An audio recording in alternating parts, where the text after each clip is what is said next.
Priority 1 message from Starfleet coming in on secured channel.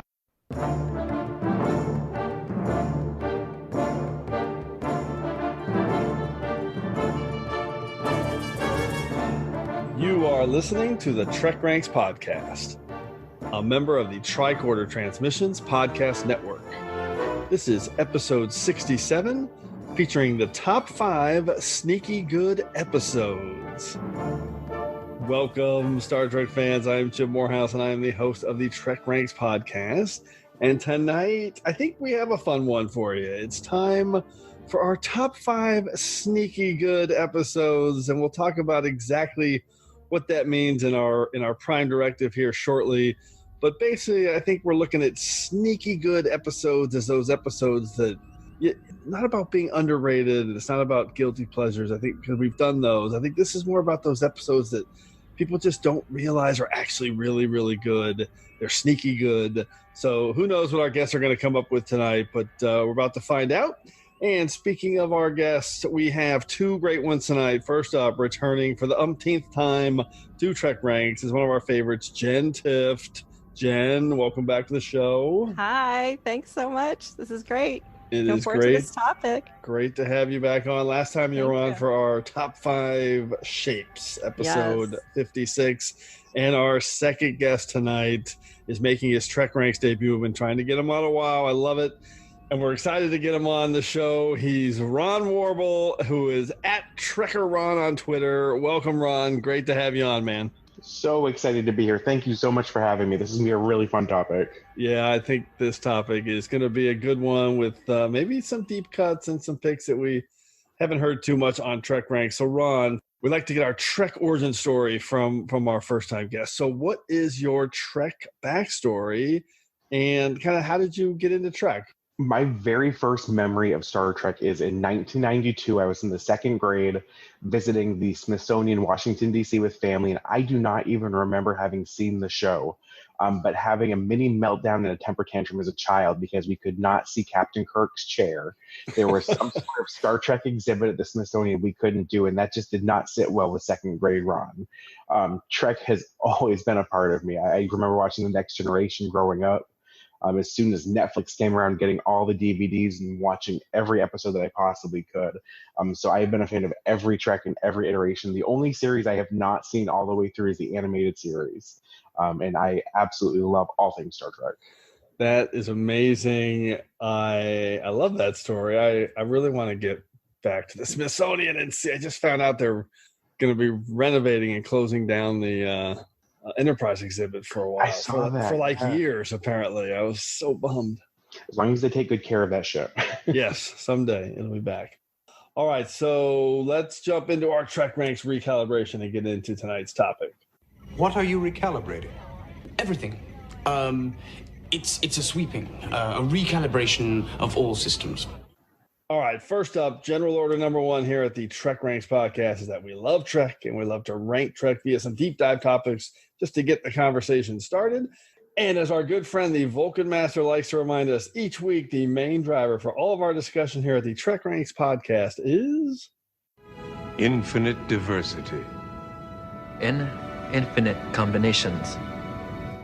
That's right. No wrong answers. It's not about being right or definitive in any way. It's about sharing the things that we love about Star Trek. So we love it all, from TOS to TNG, straight through to Enterprise and the Kelvin timeline, and now Discovery as well. It's all fair game here on the TrekRanks podcast.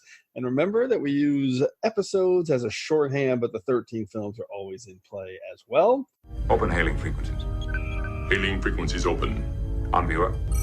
And you can find TrekRanks on the net access interface links at trekranks.com. And you can contact me directly on Twitter at TrekRanks or at Enterprise Extra. And you can also call and leave us a message with your own picks at 609-512-LLAP. At 609-512-5527. All right, so to wrap that up, Jenn and Ron, why don't you guys let everyone know how they can get a hold of you guys on the net access interface? Jenn. Yeah, you can reach me on Twitter. On there often. My name is at EdicWorks. Love that handle. And Ron, how about you? I'm on Twitter at TrekRanks, and you can also find me on the unofficial Star Trek Las Vegas Facebook group. Okay, let's jump into our Prime Directives. We're going to skip our level 1 diagnostic. Forgot to mention that. So we're going straight into the Prime Directive. Let's do it. I do not concur with your captain's decision. She's following our Prime Directive. Define Prime Directive. Okay, so I want to open up this week's Prime Directive with a little decree, I think is the right word I'm going to use. So the goal for us in defining a sneaky good episode is to not get into kind of underrated or the guilty pleasure territory that I mentioned before. We've done those. Those are well covered here on TrekRanks and in other episodes. So for me, the target of a sneaky good episode is something that people just kind of have missed or didn't realize that, you know what, that episode that I've kind of forgotten about and never really maybe considered a classic Trek episode is actually really, really good. It's sneaky good, which means it's great, and no one realizes it. So I wanted to kind of throw that out there first, and I don't normally start with my Prime Directive, but I'll just finish up by saying that I think in making my picks that I stayed away from the kind of like big action or big special effects pieces or even like comedy or like big scope episodes that grab attention. And I was just looking for these little hidden gems that you watched, you maybe thought was okay, and then you kind of forgot about it or dismissed it.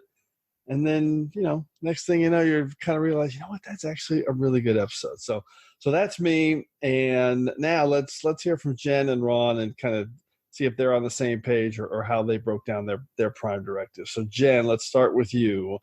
How did you come up with your sneaky good episodes? Okay, so my Prime Directive is slightly different than yours, but in the same vein. For mine, I kind of brought out my cynical side a little bit. And to me, for an episode to be sneaky good, there has to be a reason that you wouldn't expect it to be good, or it does something you didn't see coming, and that was good, So an episode that sneaks up on you and maybe subverts your expectations about what it was going to be, kind of thing. So same as you said, Jim, there aren't as many like top tier, epic episodes in my list because they don't have that same sneak factor of them being good. And the example of what I'm talking about is like if you like didn't like the Ferengi for whatever reason, and you're like, oh great, here comes another Ferengi episode, and then you get the magnificent Ferengi, and you're like, oh wait, this is actually really good. That doesn't sneaking up on you. Yeah, it sneaks up on me. That doesn't apply to me because I happen to think the Ferengi are delightful. But it's that vein of your expectations kind of being low for it, and then like, oh wait a minute, wow, they're really doing something great. I love the literal sneaking up on you. Yeah. That's great. Okay, Ron, how about you, man? How'd you break it down? So I took another different approach. I don't believe that there's any such thing as bad Trek. So I looked at it and said, what are traditionally considered bad episodes or not the most fan favorites that you can make a pretty good argument in saying, you know what, these are actually pretty good. You might have to change one or two things about the episode. Maybe if it's an episode that if it took place in a different series might make a little bit more sense. So on that rating, I looked at the list and I only chose episodes that had less than a 5-star rating on IMDb. And they had to be in the bottom 50% of TrekRanks, and most of these are actually in the bottom 20, 25%. And I only have one exception to my Prime Directive, but we'll get there.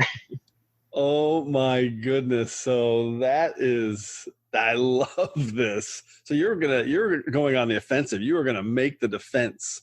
I'm gonna make a lot of friends in this episode. Let me tell you. You're gonna defend some major episodes. I love this, or I should say, major infamous episodes. Oh, this is so cool. This is going to be a great topic. All right, let's do this. Let's get Third Romaticon in here and introduce us to the order of things. I am a Jem'Hadar. He is a Vorta. It is the order of things. Thank you, Third Romaticon. As always, just a quick reminder on how we're going to go through the order of things. First, each of us will reveal our 5-word summary and a hashtag to tease our pick. Then we'll lay out our top 5 sneaky episode title, and we'll talk about why we chose that episode. And at the end, we'll ask everyone for a few secondary system picks that maybe just missed their list. And as always, if we have any duplicate picks, make sure you listen for the Defiant Torpedoes. Okay, Jen, let's get this kicked off with you. What's your number 5 pick for a sneaky good episode? All right. So my 5 words in the hashtag. I'm not a real person. Hashtag liar. This is Short Treks, Season 1, Episode 2, Calypso. Oh, I love outside the box. Yeah. Well, I mean, that's one of the reasons. All the short treks were pretty sneaky in that you were kind of expecting just one-off independent, little stories, and it turned out that they kind of really did fit into the greater scheme of things with Discovery.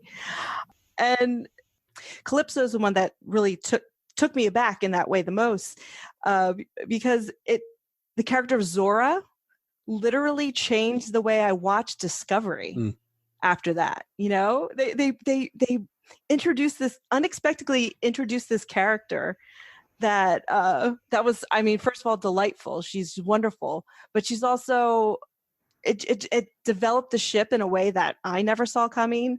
Yep. And I like the fact that now we know something that the characters in Discovery don't know about their ship and right. and what the possibilities are. And now when I was watching season 2, then Ariam uploads her memories into the computer before she dies, and does that mean anything? Is that going to be part of Zora's story? Because I think of Discovery now as Zora, even though she hasn't evolved into that yet. And I never expected anything like that, and just a silly little supposedly went off. And I really don't think, based on everything we know about Discovery and about the other short treks and everything else, that I don't think they're going to drop that thread. So I think we'll get to see her again, or at least some of it again. And and was a really interesting thing to do in a story that was otherwise self-contained. Right. It's such a fascinating 17-minute episode of Star Trek. I love it. I adore it when it came out. I think it's totally original. And I've been trying not to think about it in those terms that you said, because part of me is like, okay, I don't have to hold them to this. This being because timelines can go any direction, but I really want it to be that, right? Like I want it to end with Zora and them and the ship and the nebula, and I love it. And the thing I love most about it, and I've some of my Trek friends don't like it as much, but the Vidrash, I love that that little Michael. I don't even know how to say his name. Michael Chabon. Chabon, my relative, Michael Chabon. It must be Michael. I think he pronounced it Chabon. My relatives that have that last name pronounce it Chabon. It must be Chabon. Yes. So, okay. Yeah. So Michael Chabon, we're not cutting that out because I'm not that proud. Michael Chabon, I love that Vidrash thing. For those of you who don't know that's the enemy that Kraft is running from, and he acknowledged later that that's like can't remember what it's called, but an amalgamation of a new word for Federation that now 800 years later, what the Federation had became, is Vidrash, right? Pretty cool. That's fascinating too, because now she says it's almost 1,000. It's been almost 1,000 years, so that can put them in the time period where they are now. Are we going to see Kraft's allies? Are we going to see the Vidrash?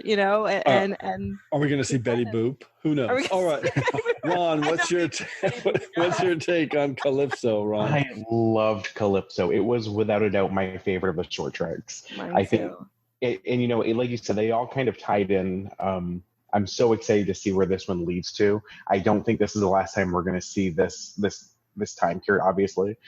This was such a good episode. It was really sneakily good. The short treks, every track, they were all great, but I think this one just stood out on its own. This could have been a much like a full-on episode, and it would have been considered among the best of Trek, in my opinion. Yeah, it was genius, and it is sneaky good. I love it. Okay, Ron, how about you? What's your number 5 pick? So my number 5 pick, the 5 words are Janeway in Paris equals love, hashtag to infinity and beyond. And we're going right with it. Voyager Season 2, Episode 15, Threshold. Sneaky good, Threshold. Let's hear it. That's the way to start off. Like I said, we're here to make friends. This episode is, without a doubt, it is not the best Trek, but I think it is sneaky good. It's going to, at its core, it's such a strong story. I think that going to Warp 10 is something, obviously, if you're stuck in the Delta Quadrant, you're researching, you're trying to figure out, can they actually figure it out? Who knows? But they do in this episode. When you combine with that Lizard Paris, Lizard Janeway, it's a tale as old as time. I love this story. I think it's fun. I think it's lighthearted. When I look at all the different Trek series, I love Voyager, and I look at Voyager as the more lighter of all the different series. It seems to have more fun as it goes through its stories. And I think this is it's a fun story with a very basic sci-fi twist. We've defended this before. I defended all the time that the first 15, 20 minutes is like a really good episode. Yeah. The last 20 is dependent on, kind of your taste, I think, of how far off it drops off. My point was always when the tongue comes out, it's like, oh no, they did. I think my favorite part in the whole episode, Paris is apologizing to Janeway at the end. I'm so sorry. And she says, what makes you think that you were the one that initiated this? I mean, that was another one where they just went the whole way there, right? Now we're acknowledging it. I mean, yeah, it's amazing. And an Emmy Award-winning episode for makeup, which not only Emmy Award-winning, but it beat out The Visitor, considered one of the greatest episodes for that. So funny. So funny. What's your take on Threshold, Jen? The thing that I like about Threshold is that we're talking about it. Yep. It's one of those episodes it's just such an inside. I don't want to say like an inside joke, but just like it's just a thing about Trek that exists that will always. That you could always have a conversation with someone about, another Trekkie about, and the lizard babies. I wish they would have taken the lizard babies with them. I feel very sad that they left their little lizard babies behind. I would not have left my lizard babies behind. We're in such a good period for Trek right now with these spinoffs. I think that's the spinoff that we all really want. What happened to the children? Right. What happened to the poor lizard babies? But I think it's an excellent choice for this because, like you said, Jim, the plot about the Warp 10 is really interesting and really kind of does tie in with a lot of the later Tom Paris character and and you're right, he loses his tongue and it becomes a different episode, but it's a unique episode and one that only Trek could have done. That is for sure. Written by the great Brandon Braga. All right, so here's my number 5. It's going to be a little bit more of a middle of the road pick, which basically all my picks are. My 5 words in a hashtag, Neelix Ghost Story, intelligently gripping, hashtag, it's all about the structure, and it is The Haunting of Deck 12 from Voyager Season 6. I love this episode, and it's one of those ones that you just kind of forget about.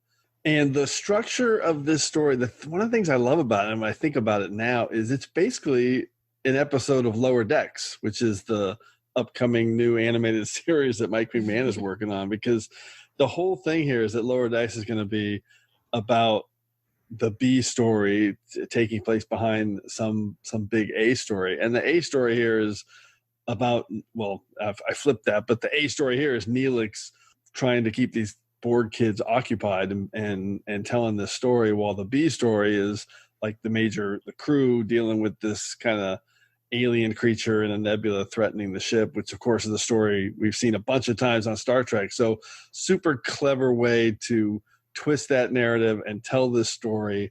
I love every scene with Neelix here. There's a couple of awesome meta moments in this episode where Icheb is challenging his storytelling by kind of getting into the nitty-gritty details, and it's a total meta rip on nitpickers in Star Trek, because Neelix is like, yeah, the details don't matter. It's the point is that this is what's happening. And I love that. It's got Tau Celeste. Just a great episode that people forget about, and it's sneaky good. Jen, what's your take on The Haunting of Deck 12? It's a good episode. I enjoy that one too. I enjoy Godfather Neelix. This is just another example of him just being really doing really well with children.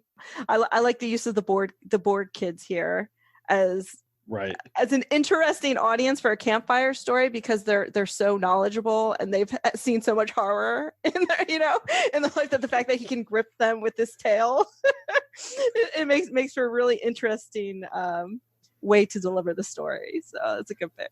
I like that contrast with what they've seen. Ron, how about you on Haunting of Deck 12?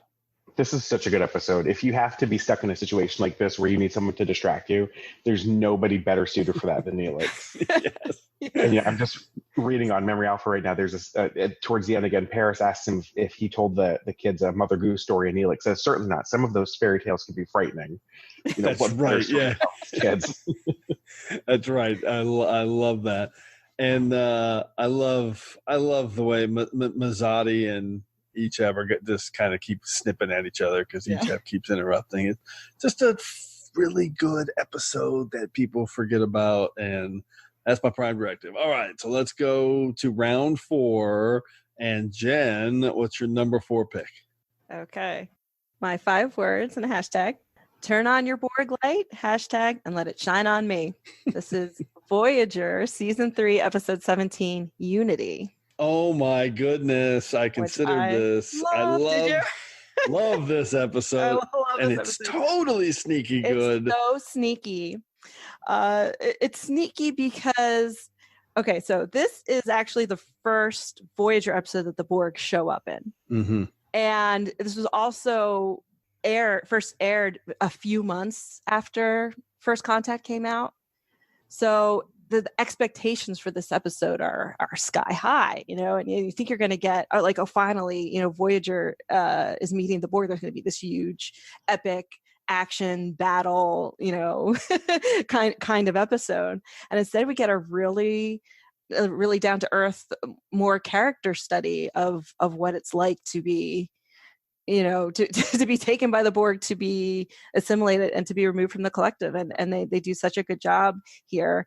Instead of following First Contact, and having epic action, they kind of spring more from Next Generation's Descent, and that idea of, the Borg, the ex-Borg, the cooperative here. And the cooperative is so interesting. It's really interesting that they go into that. The connection they have could be a good thing, that they could use it to solve problems and faster, and to even heal wounds and things.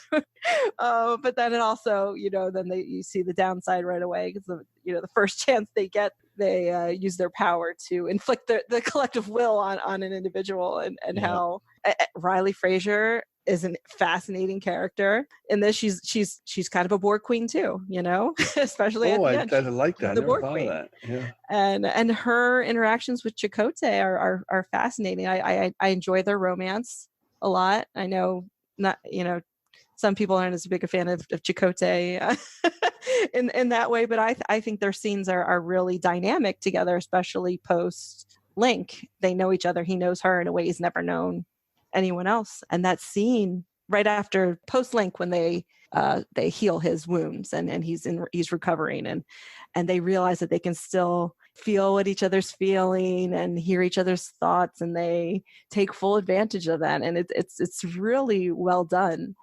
And another just sneaky point for this that I want to sneak in. This is good. This isn't going to win me any friends, Ron, if you're talking about winning friends here. But I enjoy Chakotay 7 a lot.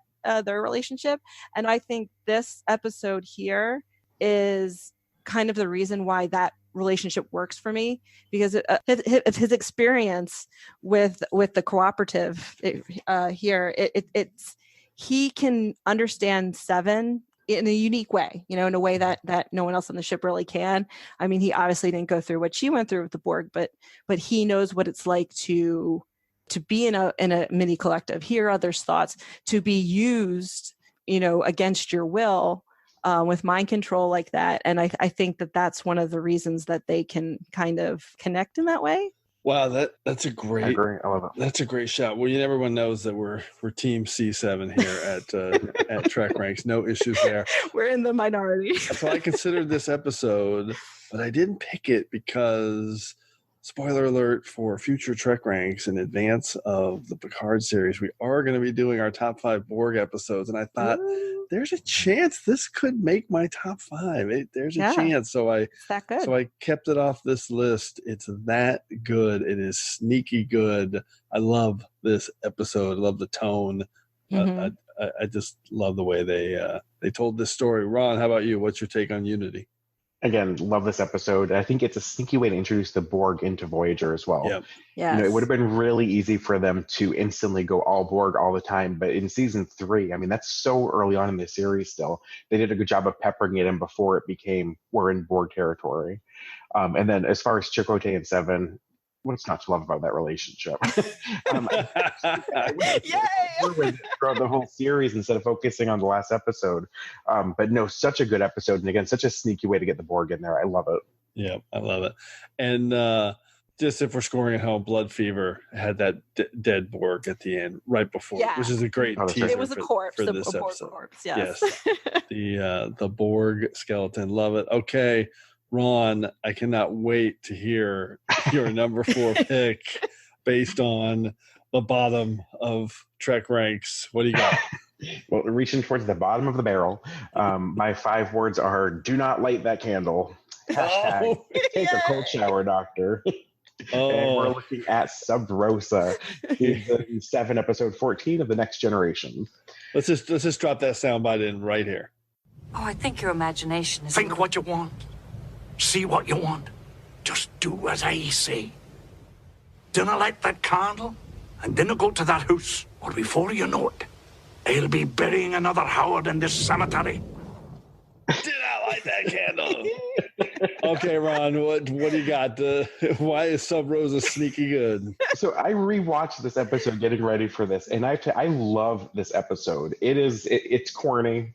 It has its moments, but honestly, I love me some Dr. Crusher. She does not get enough screen time, and I think Gates McFadden's performance in this episode is absolutely astounding. She does a lot of scenes where she is opposite absolutely no one, just special effects.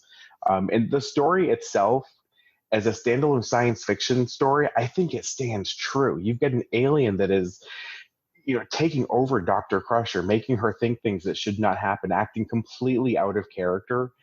And for me, it works. I think this is such a good episode. I love everything about it. I love the Scottish town. I love everything that everyone would say is bad about this episode. I love the fog and engineering. You know what? I love the point you just make. It's great because Gates McFadden is such an amazing actor to begin with. And you make a great point. She's acting just with herself and against special effects the whole time, but it doesn't feel that. It feels like there's somebody with her the whole time. I like that point.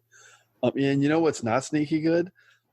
Beverly Crusher's hair in this episode, because it is awesome. It is like awesome, level 10 out of 10. Jen, what's your take on Sub Rosa? Yes, I love Sub Rosa too, and this could have been a Harlequin romance novel. You said it stands as a sci-fi story. You could see this as like you said, as a standalone novel, as a standalone story. Besides, the same things I said about Threshold. Like, I love it because we talk about it, and you could say, "Do not light that candle" to any other Trekkie, and they know, and you can have a laugh. But honestly, too, when I saw this, it was always good for me as a young woman to see episodes like this where she has, where a female character has her own sexual agency in the story. Mm-hmm. And that was basically what this whole episode was about, which is something you don't always see all the time, and it's played in a really unique way. but it's good. That's a great pick. That's awesome. I was hoping that would be on your list once I heard your Prime Directive. I was hoping. And to a lesser extent, I love how we get to see Captain Picard, his relationship with Dr. Crusher as well, when he beams down to the planet and decides he wants to meet Ronan.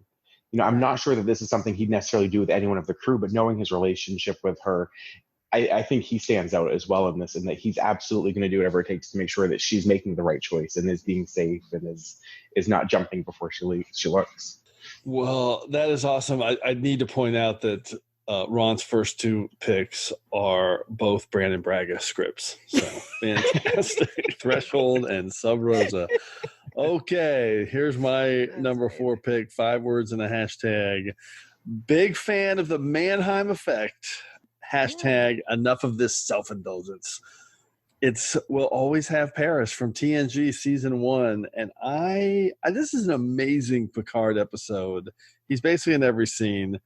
It's this episode where, of course, he's kind of reflecting on a past love, and the Mannheim effect has affected time and space in a sector of the galaxy, and it's the Enterprise is investigating, and he meets his past love, played by Michelle Phillips, Janice Mannheim.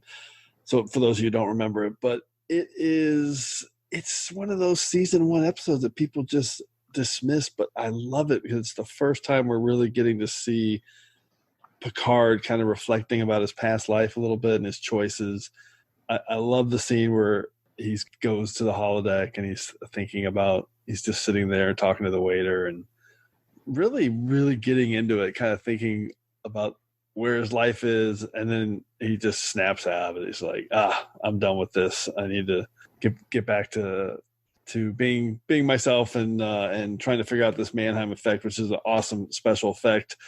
It's just flat out sneaky good, and everyone dismisses this one, I think, because it has that kind of awkward TNG season 1 feeling. But I love this episode. I think it's super, super. I think it's just good, sneaky good. Oh, and I had to point this out because when I was doing some research on this, in that scene in the holodeck when he's talking to the young woman that's kind of in the same situation that he's reflecting on, her name is Gabrielle, and she's played by an actress named Isabel Lorca. So that's right. She's Gabrielle Lorca. Holy crap. Okay. It's written by 2 women. I love this. I love this episode. I think it gets dismissed too easily. It's sneaky good. Jen, what's your take on We'll Always Have Paris? I really like that episode too.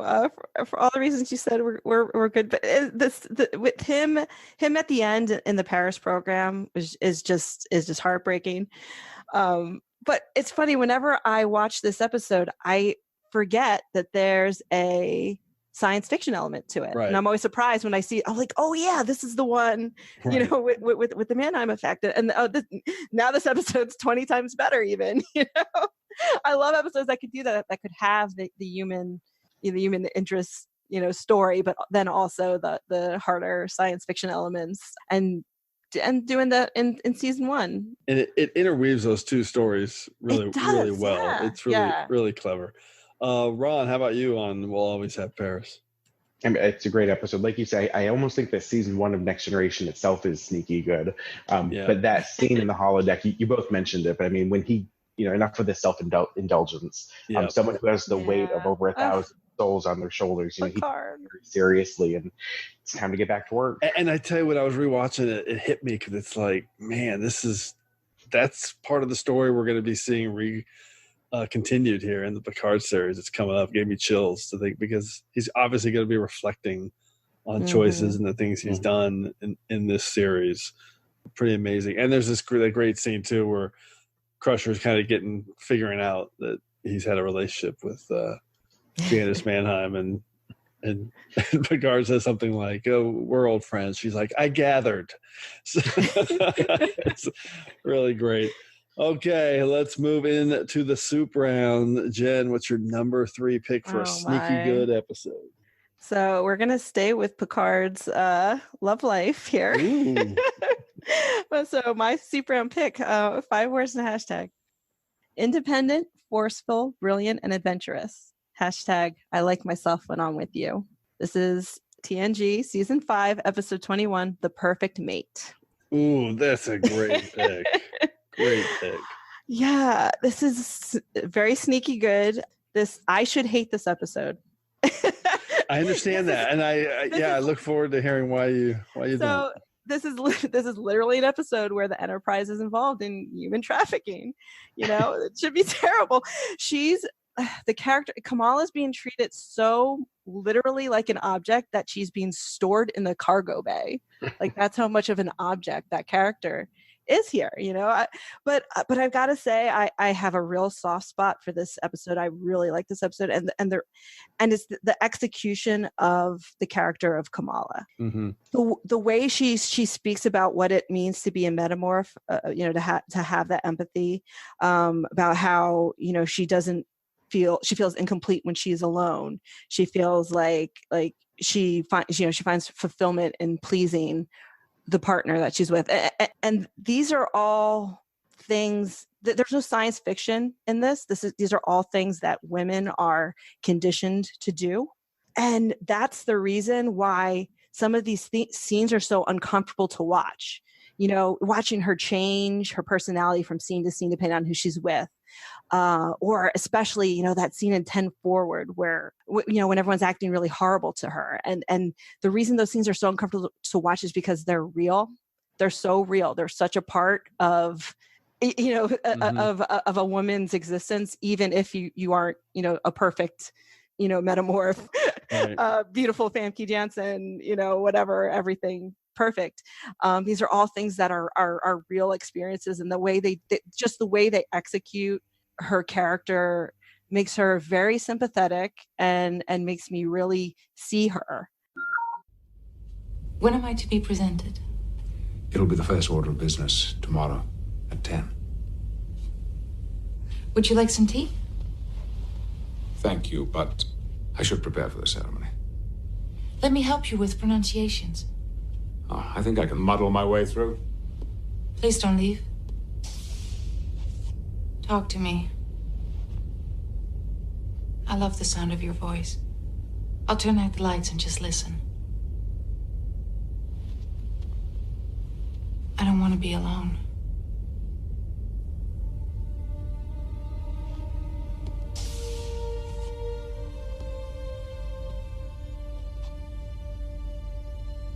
The lights stay on.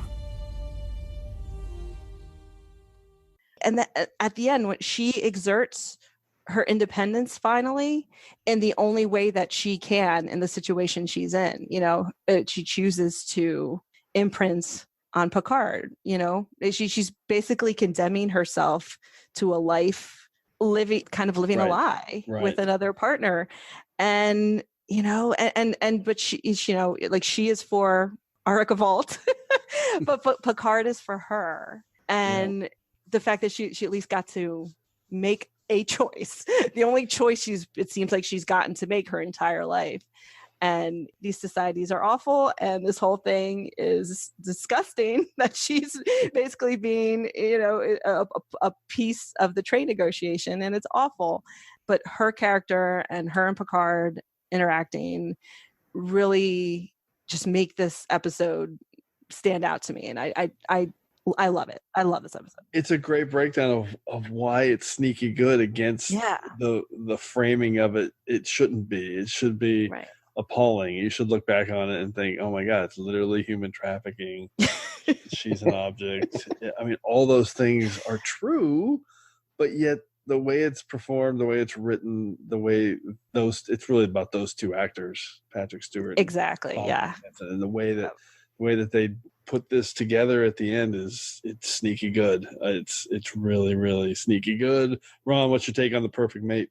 I hadn't seen this episode in a very long time, and actually I think I watched it last night, and I remember thinking this is a fantastic episode. The scene where Kamala and Captain Picard are in his writing room, and she's saying, "I'll stay in my quarters as long as you come visit," and he's looking for an excuse to say no.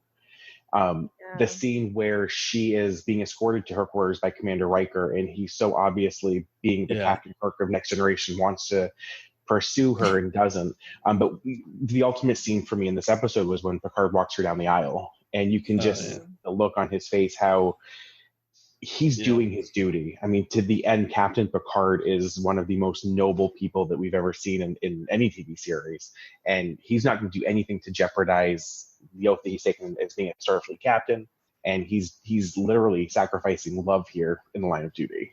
Yeah. And she's sacrificing the line of duty too. They're both, again, two sides of the same coin there. Yeah. So it's a heartbreaking scene. I'm really quite dull. So. Go to bed with a book in my hand. I love it. Okay, Ron, what's your soup round pick? All right. So my 5 words in the hashtag are the 5 words are consider it to be TNG. Hashtag here's to the next generation. And this is Enterprise Season 4, Episode 22. These are the voyages. All right. Again, this episode, I think, if taken out of context, if we look at this episode not as the finale of Enterprise, but rather as a potential episode of Next Generation, it's great. If you really look at this from that shift and say this is a Riker Troy episode, and let's introduce these characters from Enterprise in the context of being a holodeck, it's a great episode as a standalone. I think What ruins this is that it's the finale of Enterprise. Yeah. This story, it's strong, it relates. I absolutely love this episode.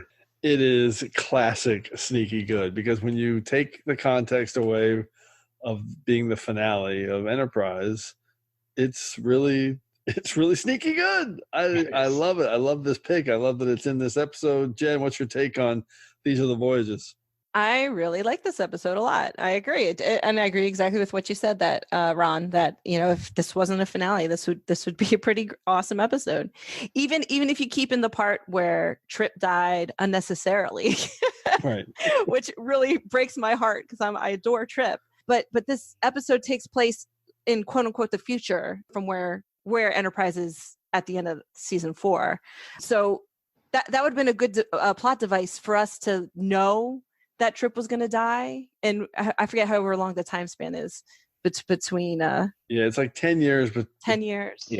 Yeah. But yeah, for us to know that was in his future, that could have been interesting, in another season to them to foreshadow what we already knew, that he was going to die.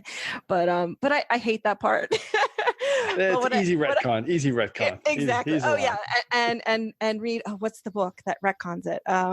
The Good That Men Do. Yes, right. Yes, read that. Anyone who's really sad about Trip, read The Good That Men Do, and it'll make you feel better. It's good for your soul. But the thing that I like the most about These Are the Voyages are the framing of the scenes where they're talking to Riker as if he's the chef. Right. Because I think we get some really good character moments there. And he Jonathan Frakes, so with his gleaming eyes, and he's like the stand-in for us, getting to interact with these characters and learn more about them, and it's really well done the way they do that. And Trip gnawing on a carrot, an unpeeled carrot. That's such a Trip thing to do. I love him so much. And this is one of those episodes, if I could put myself in the future, if I had access to a holodeck, there's no question we would all be running this program and going through Enterprise. That's a good point. Absolutely. It's such a great point. So true. And I know that even with the fact that people don't like it because it's the finale, those scenes work as part of a finale. Each character getting kind of their own moment with Jonathan Frakes in that setting. I think it's great. That's a good point. All right, so let's close out round 3 with my pick. 5 words and a hashtag. Goes in an unexpected direction. Hashtag strong performances. This is a Voyager episode from season 7, Repentance. And this episode gets me every time. This is the one where Voyager ends up with a bunch of inmates on death row that they're transporting on the ship. And at the beginning, this episode feels like it's very rote. It's filled with kind of these standard Trek tropes, these prisoners being transferred, and there's an accident, and they're all kind of smarmy, and they all feel like they're a little bit one-note characters. But then it takes this twist where the lead prisoner, who's the character is Aiko, and he's played by Jeff Kober, who's an amazing character actor who's in a ton of stuff, and he's usually playing the heavy, whether it's Buffy the Vampire is one where I remember him distinctly, but he plays the heavy in a lot of stuff. And you think this is another one of those episodes just playing the type, but everything changes when he has this accident, and all of a sudden he starts feeling remorse for his crimes. And again, you think he's just kind of playing Seven and trying to get an angle to get free. I keep waiting for the other shoe to drop where it's just like, okay, yeah, he's still a bad guy. But no, he's just a guy who's now super remorseful for his crimes. And you got these amazing scenes with him in Seven where she's kind of learning about the way humanoids are conditioned and the way they act and the friendship between Aiko and Seven at the end where she's defending him and they're trying to fight for his life, and that, you know, the ultimate outcome from the family is no, you still need to die for the crime. It's really, really sad. And I just think this is a classic sneaky good episode, because if you just sit down and watch it, it's a real clever story and then real clever the directions that it goes. So Repentance, Ron, what's your take on this one? You much memory of it? It's funny. I just finished listening to your episode with the top 5 villains who weren't really villains. And yeah. This he would totally fit that as well. I think this is a great story. And good point. Anytime we can see the human side of Seven, particularly in these episodes where she's still very Borg in the beginning, but we see growth in her character throughout the episode. I think it's great. Yeah.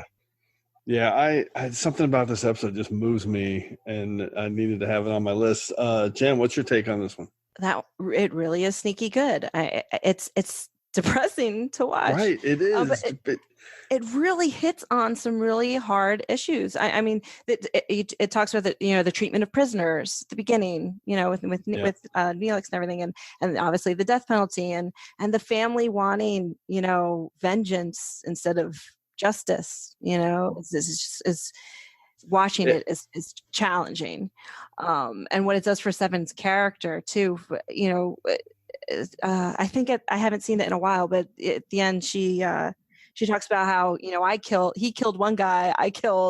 How many people did I kill when I was a Borg, and her having some guilt about that, which I don't think that she should have, that she wasn't acting on her own accord. Right. And then how, obviously why she sees herself in this character so much, but it's just such a, that's a heavy one. It is. It doesn't rank high on TrekRanks because of my number one scale is always rewatchability, and this is not one that you want to rewatch a lot because it's not a lot of fun, but it's sneaky good. It's sneaky good. It really is. All right, let's go to round 2. Jen, what's your number 2 sneaky good episode? Okay, hold on. I need to refresh myself after that one. Just I haven't seen that Repentance in a long time, and that hits me. I think I'm going to watch it tonight. Maybe not tonight.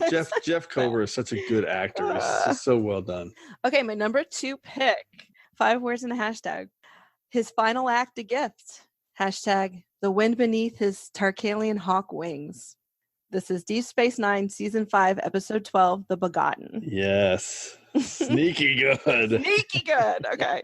So the reason this one is sneaky good to me is because, episodes where women give birth are usually horrible. Like, they're notoriously just ridiculous and crummy, so you're not expecting much to begin with, here, because like, let's get this over with, the birth over with, then we can move on.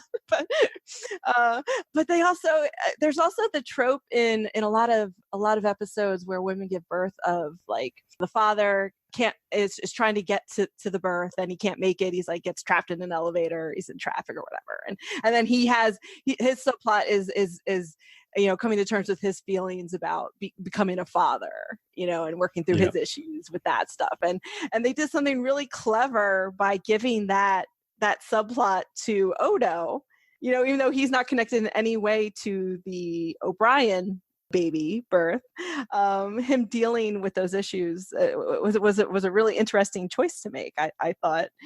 And oh man, and they do such a good job with it. Like, Odo literally spends half the episode acting opposite, like a glob of corn syrup.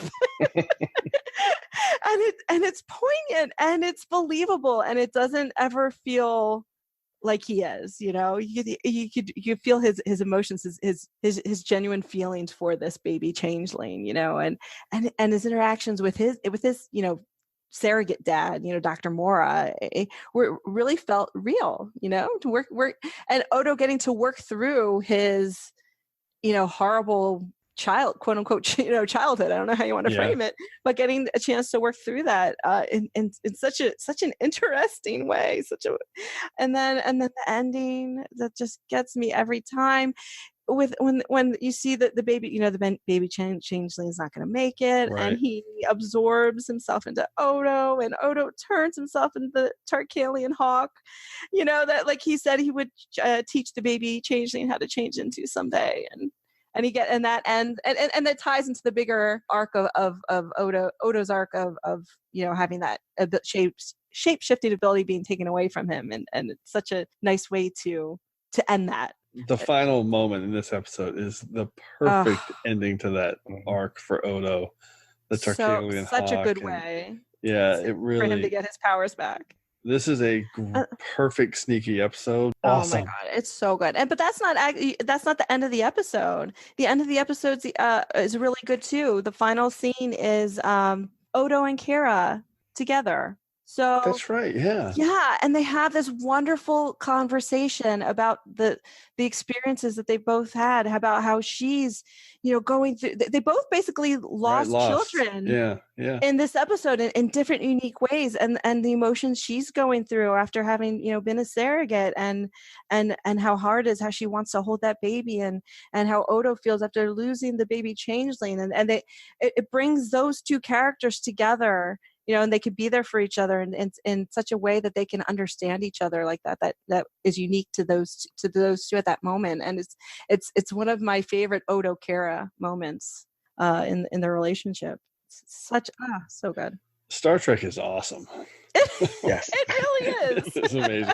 Ron, what's your take? What's your take on The Begotten? This is one of those. It is a sneaky good episode, because when I think of Star Trek Deep Space Nine, this is not an episode that even pops into the top of my mind. Right.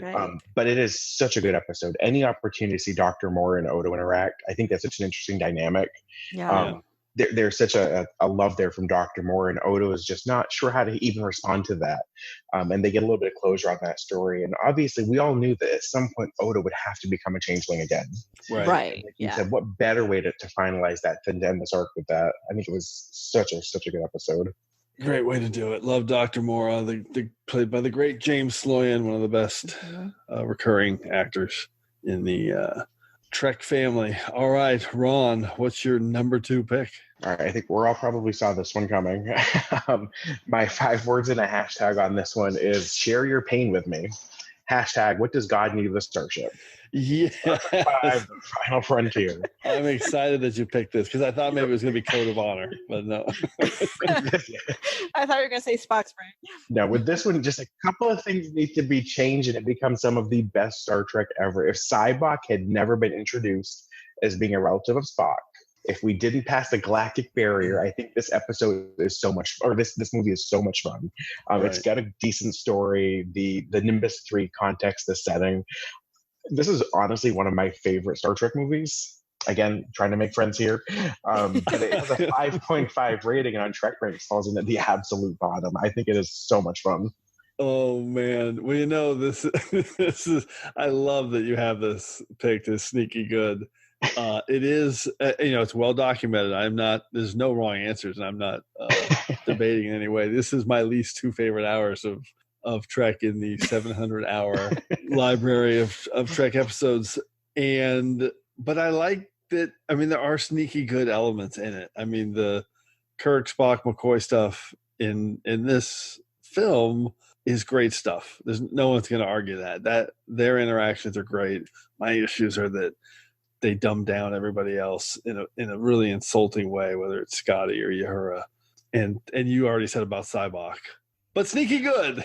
It's the first time we see the Enterprise A in great detail. Yes, the ship is amazing. There are so many elements of this that are fun. It has its challenges, but the way it's shot as well, the lighting of it is great. So there's But listen, the thing that's really sneaky good about this is Kirk, Spock, McCoy, trifecta. Absolutely. We haven't seen that in films.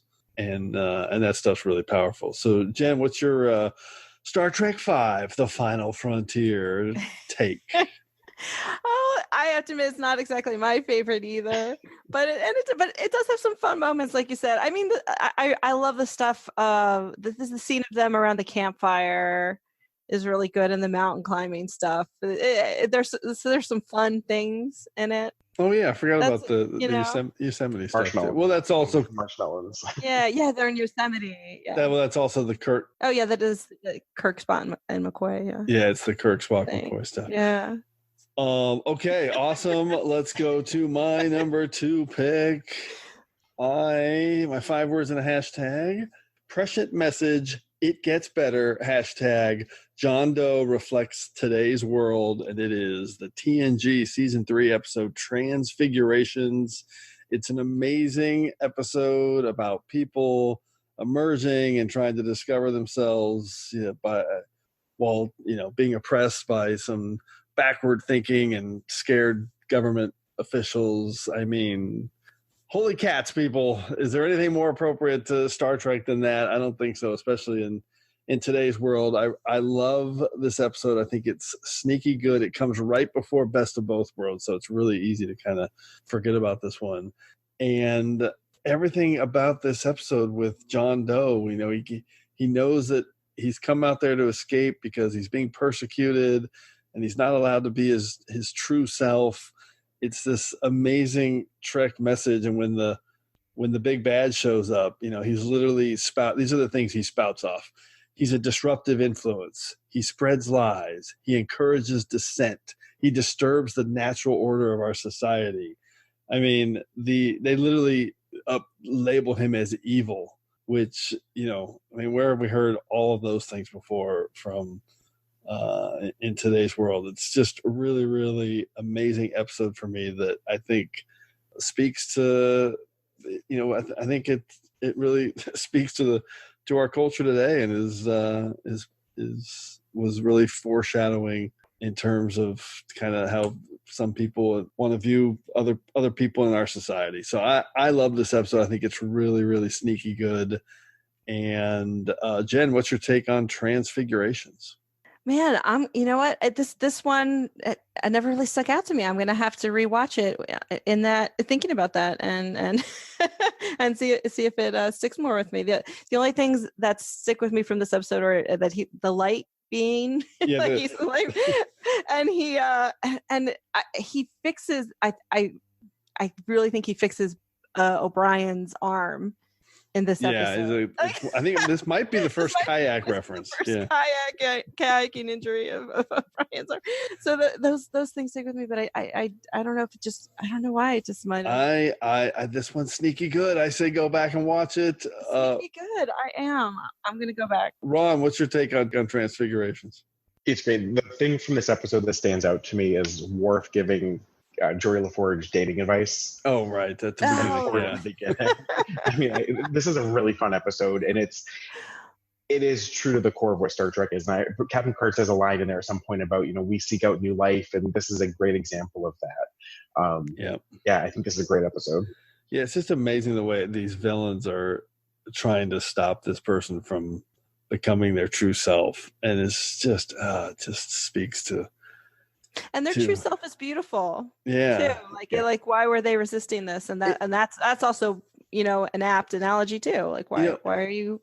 And it's funny because it's also got a little bit, this always happens in Trek where it's hard to really tell a completely 100% original Trek story. But the Saru evolution was actually really similar to this when I was rewatching. I was like, man, no one let these people evolve to this level. They would literally just kill them. They wouldn't let them get to this point, which is exactly what they did with the Kelpians, except they were killing them themselves or culling themselves. So, all right, let's go to round one. This is sneaky good episodes, round one. So you know what that means. All of this, since these are the top picks, these are all sneaky great episodes. So let's do this, Jen. What's your number one pick? This is a sneaky great episode to me. This is a personal favorite. Sneaky great. Okay. 5 words in hashtag. Star Trek's Hallmark Christmas movie. Hashtag to family. This is Voyager Season 5, Episode 22, 11:59. That is a perfect sneaky good episode. I love it. Sneaky good. But it really is. It's fun. I mean, this is beat for beat a cheesy Christmas romance in one way. I mean, literally. Okay, here are all the tropes. You know, a city woman comes to a small town around the holidays, falls in love with the local small town man. You know, who runs a bookstore. It could have been a bakery or an inn. You know, it's one of those things. He's a widower with the precocious child that adores, you know, the city girl, and there's a businessman who almost gets her to leave the town, and arbitrary deadline that falls on a holiday. I mean, she literally drives away and then has a change of heart and turns around and goes back. So like, it's beat for beat a cheesy Christmas romance. But then at the end, though, you know, it has the Star Trek twist of, you know, a lot of those movies kind of like fetishize almost the backward small town life, you know, like she decides to live in the small town life with him, but in the Star Trek twist, you know, she brings him into the future instead of reverse, and she kind of kind of gets him to look more towards the future. But the reason this made my sneaky good list is the sneaky part of it is that there's literally no science fiction at all in the entire episode. That's true. And they still managed to tell a Star Trek story, a really Star Trek story about embracing the future and about exploring. That fits your Prime Directive so well, because it does sneak that in there. It sneaks it in there, and it's funny too, because it takes place in the future.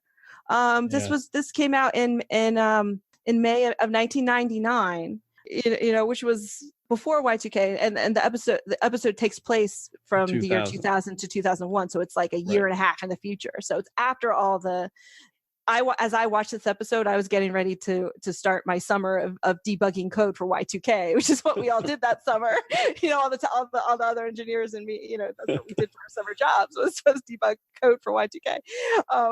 And there's still some question about that, about, you know, how bad it was going to be, and all that discussion, and this kind of took all of that conversation out of play. It was like, oh yeah, that's done. It was a no, never mind.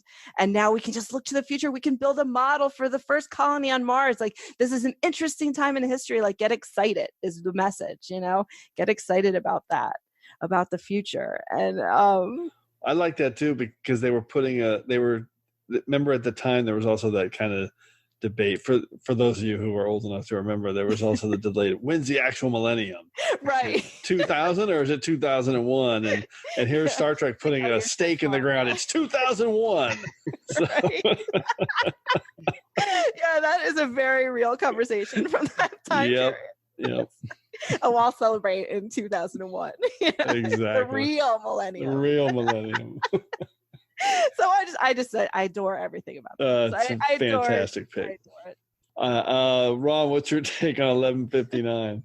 This is, like you said, it's the hallmark episode of Voyager. It is such a feel-good episode. I love that it really encapsulates how everybody felt around the Y2K area too. You know, there was such a sense of optimism about the future, and that's captured so well in this episode. Even in the beginning of the episode, I love how it begins with Neelix approaching Janeway and asking her about Earth. He seems to have such a curiosity about this place that he's only heard about through his crew members. I mean, this is quite possibly one of the most optimistic episodes of Star Trek that's out there, and that in its own makes it phenomenal.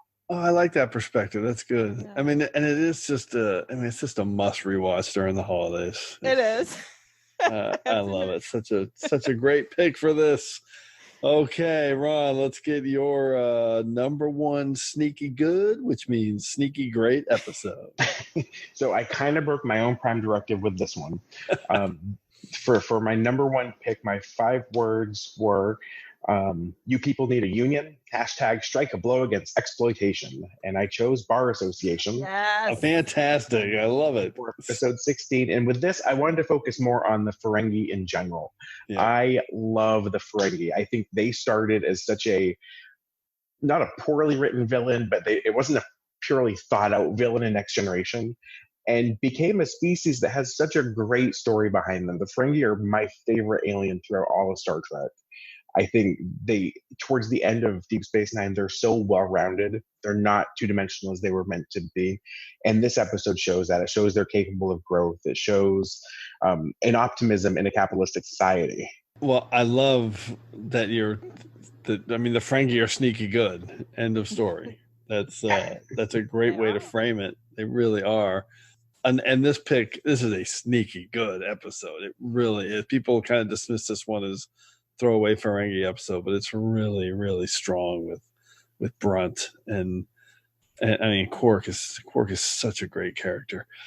Jen, what's your take on Bar Association? Oh, this happens to be one of my favorite. We have two Ferengi lovers on this. I love it. But I love everything about this episode. The one thing I wanted to highlight, I would want to highlight, because I could talk for a long time about this. I adore this episode. It's a great pick. But in the beginning, I mean, there's obviously messages that are very, very relevant to today. But the very beginning, the scene that's played for laughs, where Rom's sick and he has to come to work anyway. Right. And it's funny. It's played for laughs. He pours the ear medicine. The medicine to his ear, which is just such a wonderful sight gag for the Ferengi, and he does it so well. But that really, really hits close to home. That this is a real issue for a lot of people who just can't afford to take sick days like that, and having to work through that. And it's uncomfortable to think about, and this makes us think about it. And I adore this episode. Great pick. It's a great pick. It really is a great message. For sure, one of my favorite Ferengi episodes. I love it. Great pick. Okay, let's go to my round one pick. 5 words and a hashtag. Timeless, underrated dissection of love. Hashtag Kim's second best episode. It is Voyager season 5, The Disease. And when I came up with this idea for this topic more than a year ago, it's been on the long list for a while, sneaky good. This is the episode that I wanted to highlight when I literally wrote it in my notes. Sneaky good episodes, The Disease, because I do not understand why people don't like this episode. Not only should it not be derided, it's sneaky great. It's got all these really strong performances. Janeway or Kate Mulgrew, Garrett Wong, his girlfriend in this, Darren Tall, played by Musetta Vander. It's a really, really strong, clever sci-fi conceit. Their relationship feels real. I really connect with them. It's got these great scenes with Harry and Seven when she's diagnosing kind of his condition of love as a disease. And there's that great moment where she literally is like, "You're glowing." And he's like, "What?" She's like, "Your epidermis luminesced." Like, literally, you're glowing. Borg have referenced this condition in over 6,000 assimilated species. Condition? You make it sound like a disease. Physiologically, it bears a striking similarity to disease. A series of biochemical responses that trigger an emotional cascade, impairing normal functioning. Forget it. Are you in love, Ensign? I guess that's what I've been asking myself.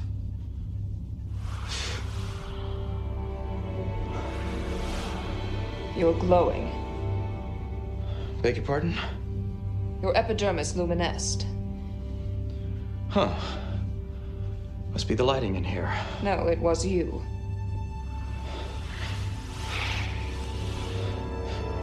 You should report to sickbay. It's nothing. You must comply.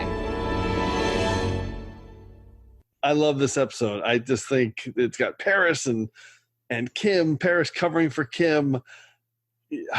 I don't understand why people don't love this. It's a really strong episode. Oh, and it has the best tracking shot in the history of Star Trek. I will argue this. I will die on this hill.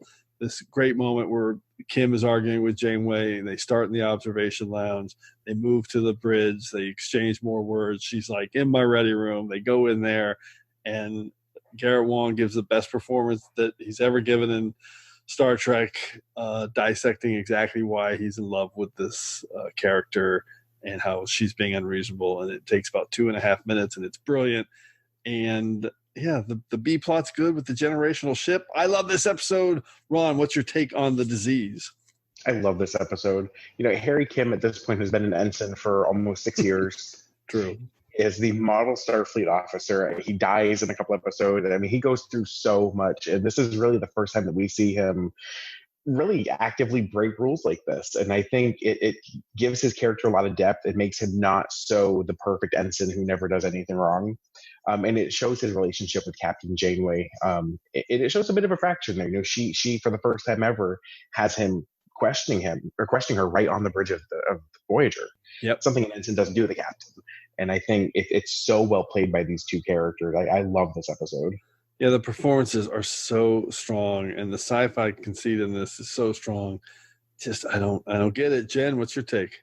I really love this episode too, and I think Kim in general doesn't get the credit that he deserves. He's a really adventurous character who takes risks, and there are a lot. There's examples that he jumps out of the the one where he's in San Francisco. And non sequitur. He jumps out of the moving spaceship based on his theory. You know, he takes that risk.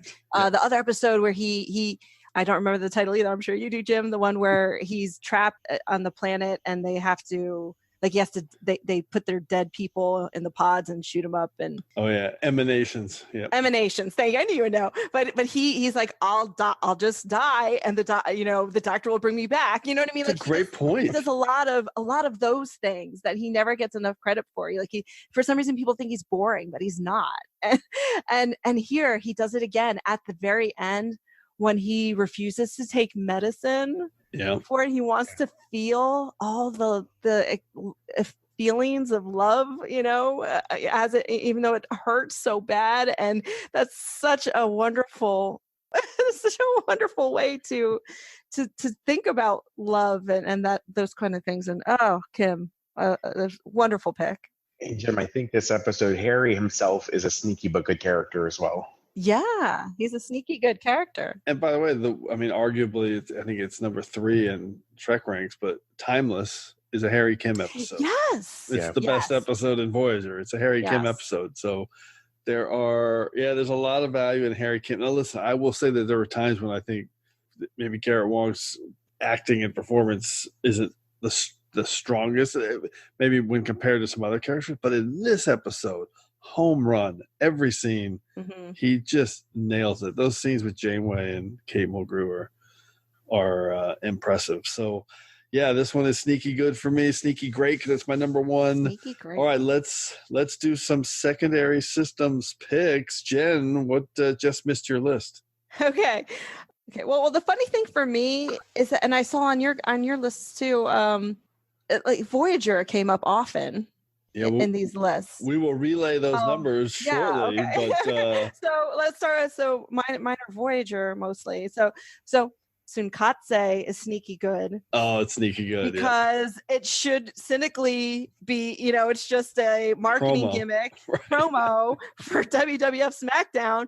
And it's, with stunt casting and everything, but it's sneaky good. I think part of it, The Rock is only in it for a little bit. He drops some bows and does a people's eyebrow, and then he's out of there. And then it becomes a character study on 7, and you have Jeffrey Combs and you have J.G. Hertzler in it. Like, what's not to like about that episode? So that one kind of sneaks up on you. I also have Course Oblivion. Oh, yes. Who knew? Oh, yeah. Who knew we needed a sequel to the Random Demon episode? Yeah, who knew? But I did, and it's gripping and tragic and beautiful and a wonderful episode. Oh, yeah. Oh, and then I have 2 more. I have 30 Days. Oh yeah. Just because personally, I've never connected with Paris as a character. I don't want to say anything bad about him. I'm sure he's somebody's favorite character, but I just never connected with him personally. So it's like, oh, here's a Paris episode. Oh, Paris did something dumb, and now he's in the brig, of course, But he really grows as a character in that episode and starts to believe in something very timely. Climate change. I love it. He becomes climate change becomes important to him here, and and then of course he takes it too far and becomes an eco-terrorist because he likes to take things too far. But that really changed the way I looked at the character of Paris, and that one snuck up on me too. I love those picks. All Voyager. Yeah, all Voyager. And Voyager did lead the way in our picks, which that's so funny. Yeah. All right, Ron, any you want to rattle off? Yeah, I had three, and they're all, bottom at TrekRanks. The original series, The Way to Eden, I thought that episode, again, just a feel-good episode. It's fun to watch. That was on my Grew to Love episodes. I have grown to love that episode, and I've actually moved it up a little bit in TrekRanks. Yep, it's Deep Space Nine, Move Along Home. Yes. Not the best episode, but again, just fun to watch. I mean, I'm a big fan of early Deep Space Nine. Yeah. And then the last one I had is absolute dead bottom on TrekRanks for Deep Space Nine, Prophet and Lace, being a Ferengi episode. I rewatched. I almost put that in my top 5, but upon watching it, there are some scenes in there that are just offensive today, but it's still a fun episode. It's so interesting you say that, because I watched that again recently, thinking like, oh no, why am I watching this? Thinking, but it didn't age as badly as I thought it would, and it could have been a good episode. There were the bones there for it to be a good episode. So it's if you're scoring at home, this is the episode where Ron chose The Final Frontier, Star Trek V, and Prophet and Lace. He did not hit the trifecta with And the Children Shall Lead. So.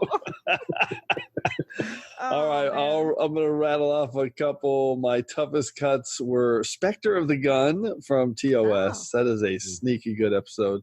And from Deep Space Nine, I love A Simple Investigation. Yes. I just think that's just a sweet episode with Odo, and it's got that little bit of the detective noir feeling.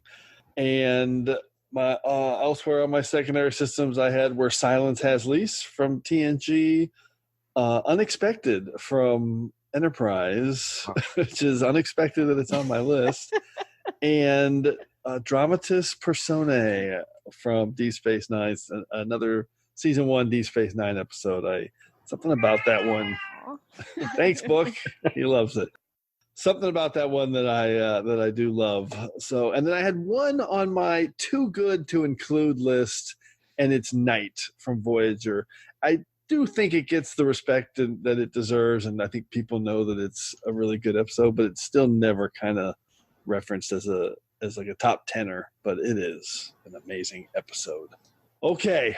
Awesome job, you guys. I knew this was going to be a super interesting and fun topic with some deep cut picks, but let's jump into our regeneration cycle and go through some quick stats to wrap it up. Computer, activate regeneration cycle. Alcoves beta and gamma. Okay, let's recap our picks. Jen, run down your 5 sneaky good episodes. Okay. Number 5 was Short Treks Season 1, Episode 2, Calypso. Number 4 was Voyager Season 3, Episode 17, Unity. Number 3, Next Generation Season 5, Episode 21, The Perfect Mate. Number 2, Deep Space Nine Season 5, Episode 12, The Begotten. And number 1, Voyager Season 5, Episode 22, 1159. Fantastic. So you had 2 from Voyager and 1 each from TNG, Deep Space Nine, and Discovery. So you spread it around pretty good. Ron, how about you? Break down your top 5. So at number 5, I had Voyager Season 2, Episode 15, Threshold.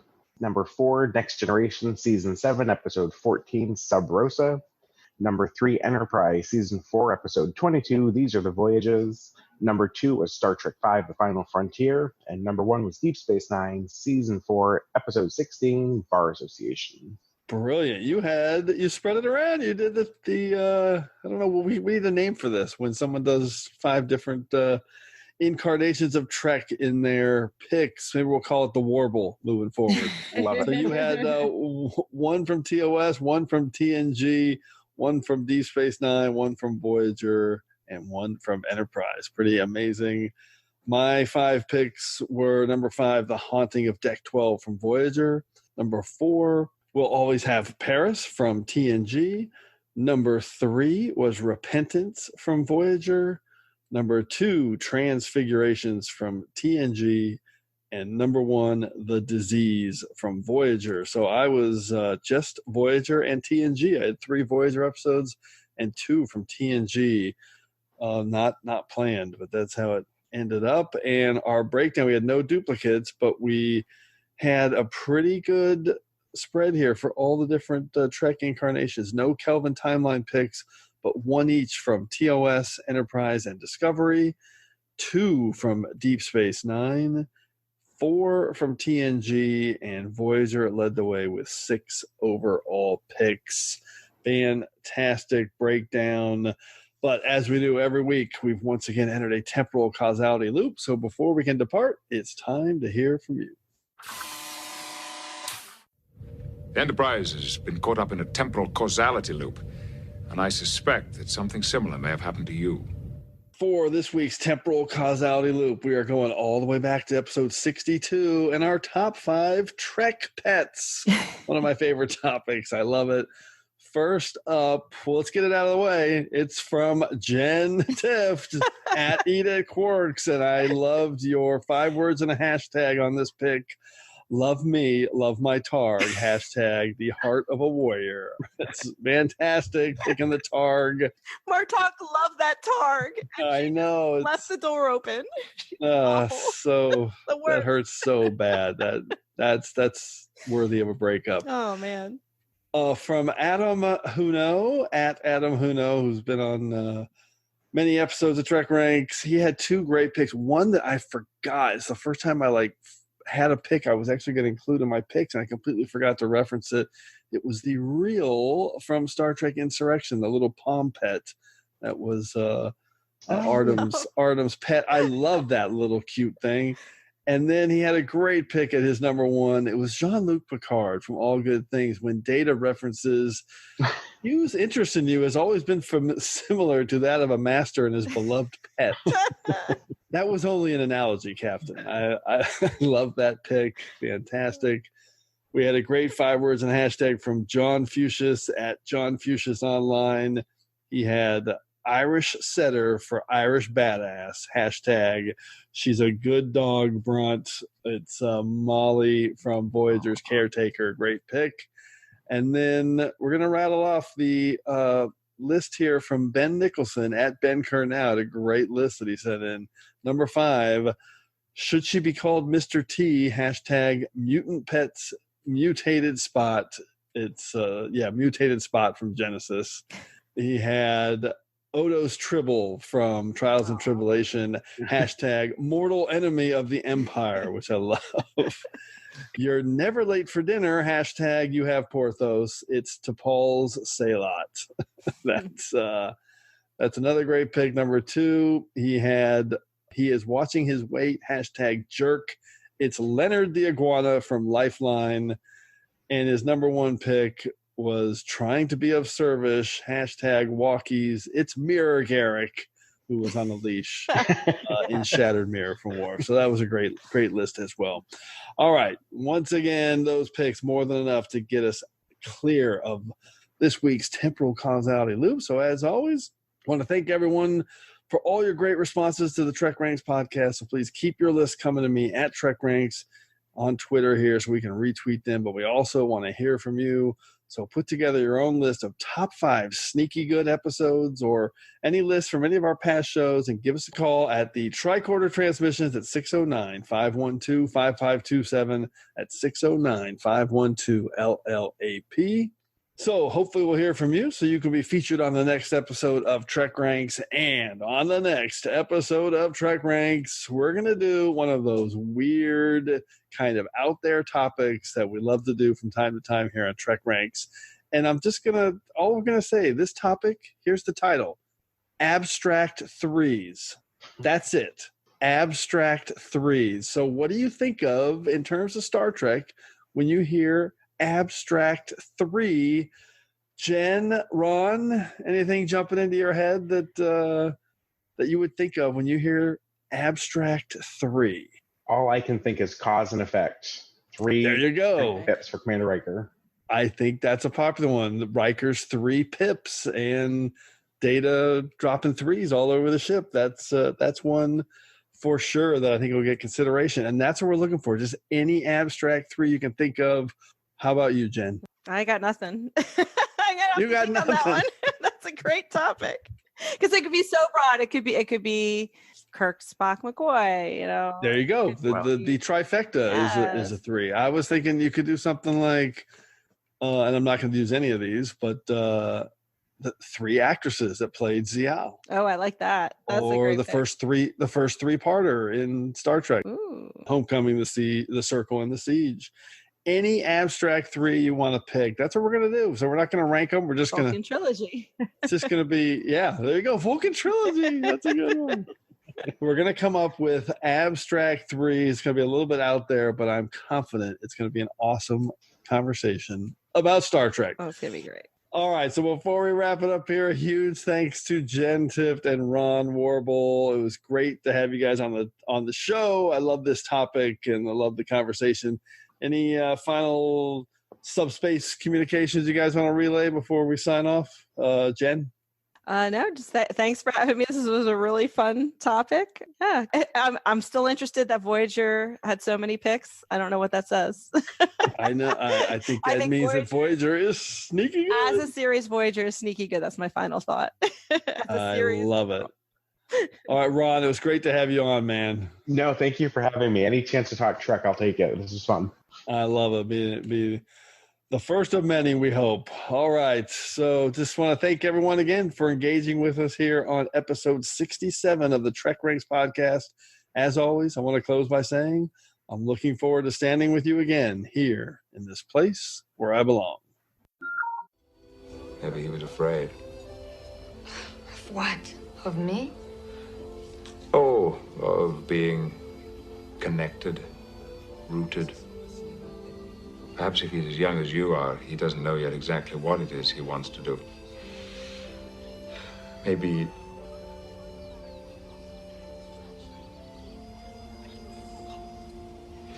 Enough of this self-indulgence.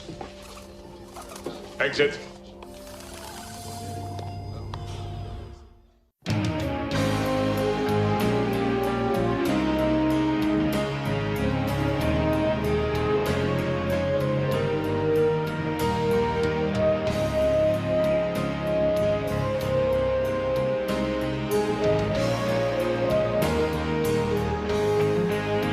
Just want to remind everyone again that the entire TrekRanks catalog is available for you to download and listen to at TrekRanks.com and on your podcast player of choice. Our episodes never get carbon dated, so check out the topics you've missed and maybe just want to listen to again over at TrekRanks.com. And a reminder to check out our friends 5-Year Mission at 5yearmission.net. They're writing a song for every episode of Star Trek, and you won't believe how great their music is. They also have a podcast at the Trek Geeks Network, so seek them out. You won't regret it.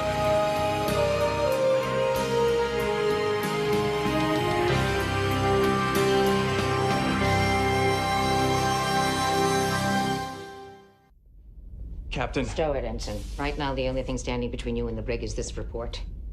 The doctor's bioscans confirm that you and Tal have developed some sort of biochemical bond.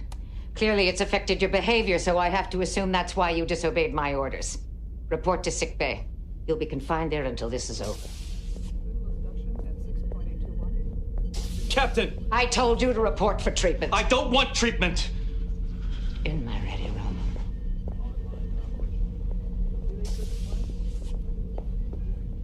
You've got 30 seconds before I have to drag you to sickbay. Captain, I am not sick.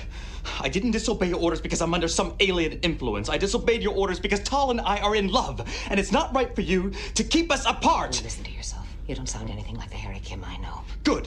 I have served on this ship for 5 years and said yes, ma'am, to every one of your orders, but not this time. You're willing to risk your rank, your career over this?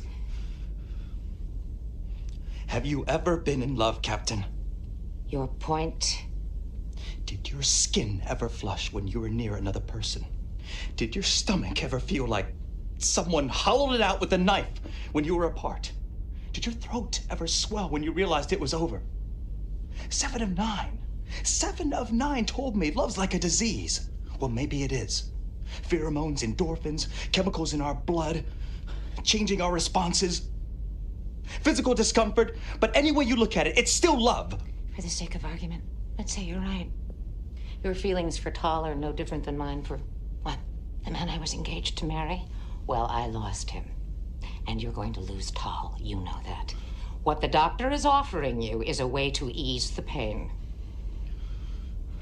That man you were going to marry. If you could have just taken a hypospray to make yourself stop loving him, so that it didn't hurt so much when you were away from him, would you have done that? Captain, to the bridge.